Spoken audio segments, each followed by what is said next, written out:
ചെങ്ങന്നൂർ ഉപതെരഞ്ഞെടുപ്പ് തീയതി ഇന്ന് പ്രഖ്യാപിക്കും. പ്രതീക്ഷകൾ പങ്കുവച്ച് സ്ഥാനാർത്ഥികൾ ന്യൂസ് 18-നൊപ്പം ചേരുകയാണ്. ഞങ്ങളുടെ പ്രതിനിധി അനീഷ് കുമാറാണ് ചേരുന്നത്. അനീഷ്, 3 സ്ഥാനാർത്ഥികളും അനീഷിനൊപ്പമുണ്ട് എന്ന് കരുതുന്നു. എന്താണ് ഇവരുടെ പ്രതീക്ഷ ഇവരുടെ തെരഞ്ഞെടുപ്പുമായി ബന്ധപ്പെട്ട്?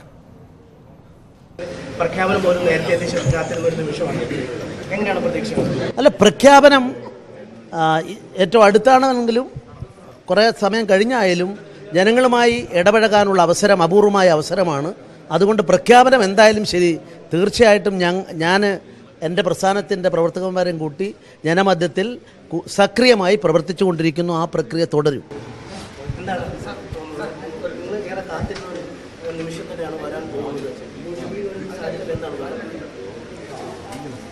തെരഞ്ഞെടുപ്പിലെ വൻപിച്ച ഭൂരിപക്ഷത്തോടുകൂടി ഐക്യജനാധിപത്യത്തിന് വിജയിക്കും. നല്ല രീതിയിൽ പ്രവർത്തനം നടക്കുന്നുണ്ട്. നല്ല രീതിയിൽ എല്ലാ പഞ്ചായത്തുകളിലും നല്ല രീതിയിൽ പ്രവർത്തനം നടക്കുന്നുണ്ട്.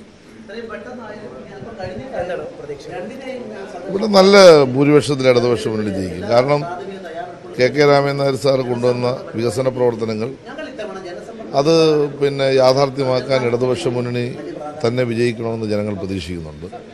മാത്രമല്ല, അടുത്ത 3 വർഷക്കാലം ഈ ഗവൺമെൻറ്റിനെ ഉപയോഗപ്പെടുത്തി പരമാവധി ഫണ്ടുകൾ ഈ മണ്ഡലത്തിൽ കൊണ്ടുവരികയും കൂടുതൽ വികസനം നടത്താൻ കഴിയും.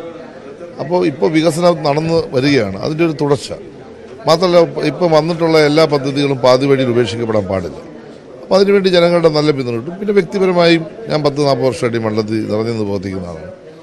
ജനങ്ങൾക്ക് എന്നെ വ്യക്തിപരമായി നല്ല വിശ്വാസമുണ്ട്. എന്നെ അവരേൽപ്പിച്ച കാര്യങ്ങൾ ഞാൻ ഭംഗിയായി നിർവഹിച്ചിട്ടുണ്ട്. ഞാൻ ആദ്യമായിട്ടല്ല പാർലമെന്ററി രംഗത്ത് വരുന്നത്. ഇതിനു മുമ്പ് എന്നെ ഏൽപ്പിച്ച കാര്യങ്ങൾ 100% സത്യസന്ധമായി. സംസ്ഥാന ഭരണത്തിന്റെ ഒരു വിലയിരുത്തലാകുമോ എന്ന കാര്യത്തിൽ ഒരു അവ്യക്തത ആദ്യഘട്ടത്തിലുണ്ട്. ഇപ്പോൾ നിങ്ങൾ എന്ത് പറയുന്നു? അല്ലല്ല, ഇവിടെ തെരഞ്ഞെടുപ്പിന്റെ മുഖ്യ അജണ്ട, കാരണം 5 വർഷത്തേക്ക് ജനങ്ങൾ തെരഞ്ഞെടുത്ത് മാൻഡേറ്റ് നൽകിയ KKR വളരെ ആകസ്മികമായിട്ട് വിട്ടുപോയി. അപ്പോൾ സ്വാഭാവികമായിട്ടും KKRന്റെ തുടർച്ച, വികസനത്തിന്റെ തുടർച്ച, അതിനാണ് പ്രഥമ പരിഗണന ഇവിടുത്തെ ജനങ്ങൾ നൽകാൻ പോകുന്നത്. 2 കേന്ദ്ര ഗവൺമെന്റിനെ പറ്റിയും സംസ്ഥാന ഗവൺമെന്റിനെ പറ്റിയും കഴിഞ്ഞ പ്രാവശ്യത്തെ UDF ഗവൺമെന്റിനെ പറ്റിയും ഒക്കെ ഇവിടെ ചർച്ച നടക്കണം. അതൊക്കെ രണ്ടാമത്തെ കാര്യമാണ്. അത് വിലയിരുത്തത്തില്ലെന്ന് ഞാൻ പറഞ്ഞില്ല, അതെല്ലാം നടക്കട്ടെ. പക്ഷെ ഇവിടെ പ്രശ്നം എന്ന് പറയുമ്പോൾ വികസന തുടർച്ച, KKRന്റെ തുടർച്ച, അത് ആര് വന്നാൽ പറ്റും, ഇതാണ് ജനങ്ങളുടെ മുമ്പിൽ ചർച്ച ചെയ്യപ്പെടുന്നത്. അതനുസരിച്ച് തീർച്ചയായിട്ടും ഇടതുപക്ഷത്തിന് മാത്രമേ അത് മുന്നോട്ട് കൊണ്ടുപോകാൻ കഴിയത്തുള്ളൂ എന്നുള്ള ഉത്തമമായ ബോധ്യം ഈ ചെങ്ങന്നൂർ മണ്ഡലത്തിൽ ജനങ്ങൾക്കുണ്ട്. അവർ തീർച്ചയായിട്ടും അക്കാര്യത്തിൽ ഇടതുപക്ഷ സഹായിക്കും. ആദ്യഘട്ടത്തെ പ്രവർത്തനങ്ങൾ ഏതാണ്ട് കൺവെൻഷനുകൾ പൂർത്തിയായി, മേഖലാ കൺവെൻഷനുകൾ പൂർത്തിയായി. ജനങ്ങളിൽ നിന്ന് ലഭിക്കുന്ന ഒരു ഫീഡ്ബാക്ക് അത് പ്രതീക്ഷ. കൺവെൻഷനൊക്കെ വലിയ നിലയുള്ള ജനസാന്നിധ്യമല്ലേ. ഞാൻ എത്രയോ വർഷമായിട്ട് ചെങ്ങന്നൂർ മണ്ഡലം തെരഞ്ഞെടുപ്പ് നേതൃത്വം കൊടുക്കുന്ന ആളാണ്. ആ തെരഞ്ഞെടുപ്പ് കൺവെൻഷനൊന്നും ഇല്ലാത്ത അഭൂതപൂർവമായ ജനപങ്കാളിത്തമാണ്. നാനാ മേഖലകളിൽ നിന്നുള്ള ജനങ്ങൾ. ഞാനത് പറഞ്ഞല്ലോ. ഇതിൻ്റെ ഒരു പ്രശ്നം എന്താണെന്ന് ചോദിച്ചു കഴിഞ്ഞാൽ, വൈകാരികമായി ജനങ്ങൾ ഞങ്ങളുടെ തെരഞ്ഞെടുപ്പ് കൺവെൻഷനിലേക്ക് വരികയാണ്. വ്യത്യസ്തമായ രാഷ്ട്രീയങ്ങൾ സ്വീകരിച്ചിരുന്നവർ വൈകാരികമായി തെരഞ്ഞെടുപ്പിലേക്ക് ഒരു കൺവെൻഷനിലേക്ക് വരികയാണ്. കാരണം എന്താണെന്ന് ചോദിച്ചാൽ, ചെങ്ങന്നൂരിൻ്റെ ഒരു വികസനം വന്നു കഴിഞ്ഞു. അത് നഷ്ടപ്പെടരുത്, പാതി വഴി ഉപേക്ഷിച്ച് പോകരുത്. അതിന് ഇടതുപക്ഷത്തെ കൊണ്ട് കഴിയത്തുള്ളൂ. ഒരവസരം അവർക്ക് കൊടുക്കട്ടെ. അവർക്ക് 5 വർഷം അല്ലേ കൊടുത്തത്, അവർക്കത് കംപ്ലീറ്റ് ചെയ്യട്ടെ. ഞങ്ങൾ 5 വർഷം കംപ്ലീറ്റ് ചെയ്യുമ്പോൾ വീണ്ടും ഇവിടെ 5 വർഷം കഴിയുമ്പോൾ ഇലക്ഷൻ വരുമല്ലോ. അപ്പോൾ അറിയാമല്ലോ ഞങ്ങൾ പറഞ്ഞ് ഞങ്ങളെ ചുമതലപ്പെടുത്തിയ കാര്യങ്ങൾ ചെയ്തോ ഇല്ലയോ. ആ ഒരു മനോഭാവത്തിലേക്കാണ് ജനങ്ങൾ പോകുന്നത്. എനിക്ക് ആ കാര്യത്തിൽ 100% കോൺഫിഡൻസ്. അവസാന ഘട്ടത്തിലേക്ക് പ്രഖ്യാപനത്തിലേക്കൊക്കെ എത്തുമ്പോൾ ഈ BDJS BJP ഫാക്ടറുകളൊക്കെ ഏത് രീതിയിലാവും സ്വാധീനിക്കുക? ഇവരുടെ പിന്തുണയൊക്കെ മുന്നണിക്ക് ആവശ്യമില്ലേ? ഞാൻ വ്യക്തിപരമായ സ്ഥാനാർത്ഥി എന്ന നിലയിൽ ഇവരെല്ലാം എനിക്ക് വോട്ട് ചെയ്യും. അത് എനിക്ക് നിങ്ങൾ വിചാരിക്കുന്നതല്ല. ഈ രാഷ്ട്രീയമായ നിലപാടുകൾ അവരൊക്കെ സ്വീകരിച്ചോളൂ.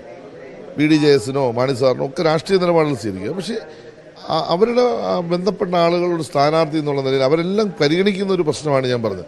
അപ്പോൾ മതസംഘടനകൾ, എല്ലാ മതസംഘടനാ നേതാക്കന്മാരും എനിക്ക് അനുകൂലമായ മാനസികാവസ്ഥയാണെന്ന് ഞാൻ മനസ്സിലാക്കുന്നത്.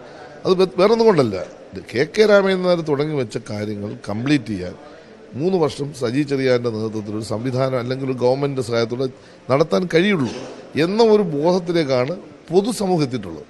അതിൽ നിന്ന് മാറി ചിന്തിക്കേണ്ട ഒരു കാര്യം ഇപ്പോൾ ഇല്ല. കാരണം വളരെ ആകസ്മികമായി ഉണ്ടായ ഒരു മരണവും തെരഞ്ഞെടുപ്പുമാണ്. അപ്പോൾ അദ്ദേഹത്തിൻ്റെ തുടർച്ചയായി അത് വരട്ടെ, 3 വർഷം കൂടെ കഴിഞ്ഞിട്ട് ആലോചിക്കാം. അപ്പം ജനങ്ങൾക്ക് നമ്മൾ പറഞ്ഞ കാര്യങ്ങളെല്ലാം കംപ്ലീറ്റ് ആയില്ലയോ, അല്ലെ നടന്നോ എന്ന് പരിശോധിക്കുക. ഇപ്പം തീർച്ചയായിട്ടും ഞങ്ങൾ ഒരുപാട് 750 കോടി രൂപയുടെ വികസനം ഓൺ ദ റോഡിലാണ്, അല്ലെ ഓൺ ദ വേയിലാണ്. അപ്പോൾ അത് പൂർത്തീകരിക്കാൻ അവസരം തരിക, പുതിയത് കൊണ്ടുവരാൻ അവസരം തരിക, ഇതാണ് ഞങ്ങളുടെ ശ്രമം.